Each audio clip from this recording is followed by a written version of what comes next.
So you want to be holding in this week's Parasha and this week's Torah portion? Of course you do. Here are your SHPARK notes. Parashat Toldot. Picking up right in the middle of a genealogical line, the Torah now shifts its focus to the story of Isaac and Rebekah, truly the Torah's power couple. At least, at first. Isaac and Rebekah struggle to get pregnant, and so Isaac calls out to Hashem and says, "Remember how I got here? Any chance you could make that happen again?" And Hashem's like, "LOL, say less, my guy, watch this." And Rebekah gets pregnant. But she doesn't just get pregnant, she gets super pregnant. Twins, like Arnold Schwarzenegger and Danny DeVito. And just like those twins, these ones have a little bit of tension that exists between the two of them. You gotta talk into the phone, bozo.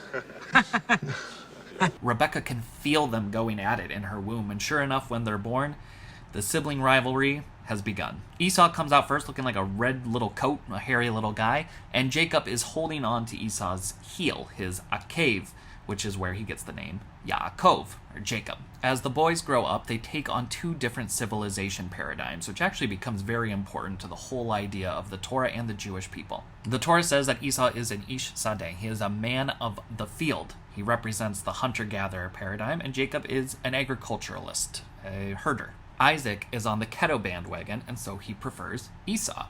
Rebekah, dedicated to the paleo diet, prefers Jacob. And thus, the stage is set for Iron Chef Genesis Edition, and it is going to get ugly. Fast forward years later, Jacob is sitting at home making some stew, and Esau comes in from the hunt, and he is famished. He hasn't caught anything all day, and he's been out, and he's really, really hungry and irritable. He's hangry, and he says, "Brother, give me some of that stew."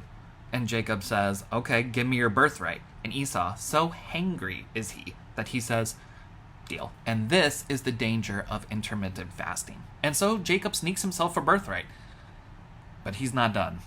No. Far from it. See, Esau still has one very important thing that Jacob's going to need if he's going to be the chosen child.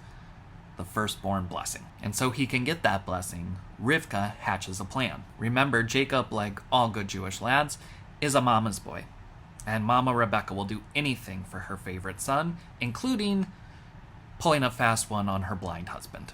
Game of Thrones has got nothing on Torah. Rebekah tells Jacob to grab 2 goats from the herd. She's going to slaughter them, cook them, prepare them, and he is going to serve them, pretending he is Esau so that he can receive his father's blessing. Jacob protests, saying, "This is never going to work. My brother Esau is super hairy, and I'm over here looking like a dolphin with this smooth skin." And so Rebekah has an idea. She dresses Jacob in Esau's clothes, and then where his exposed skin is, on his hands and his neck, she puts some of the goat hide that she had just slaughtered until he feels like a lumberjack. Jacob brings the dish to his father, who immediately feels like something is up. If this is in fact Esau, he just had the fastest hunt ever. And so with suspicion, he calls Jacob forward and he says, "If you are really Esau, come here for a sec." Jacob does in fact come forward, and Isaac feels his hands, and he thinks to himself, the voice is the voice of Jacob, but these freaky hairy hands can only belong to one person. It can only belong to Esau. Befuddled, he eats his dinner, and then before he offers the blessing, he calls Jacob forward one last time. He draws him near to give him a kiss before the blessing, and he smells Esau's clothes on him, and then he's reassured, because the clothes smell like the field, the forest, like woodsman-y things. He smells like an LL Bean catalog. And so Isaac blesses his son, and then Jacob bolts, because he knows that as soon as Esau finds out about this, things are going to get real bad, real quick. And sure enough, almost like a Shakespearean play, Esau comes in immediately after with his own dinner that he prepared for Isaac so that he can receive the blessing, and then things get real. Isaac is mortified, Esau is livid, and Jacob is rightfully terrified. Rebekah, fearing for Jacob's safety, sends him to live with her brother Lavan in Padan Aram, which is absolutely gorgeous in the autumn, but the housing market, But off he goes to live with Lavan and also to find a wife. And Esau also goes and finds a wife, his cousin, Ishmael's daughter. And so the stage is set for 2 different lines of Abraham to forever hate each other. Lovely.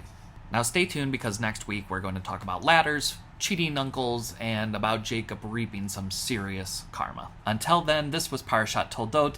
These were your SHPARK notes. The rest is commentary. Go and learn.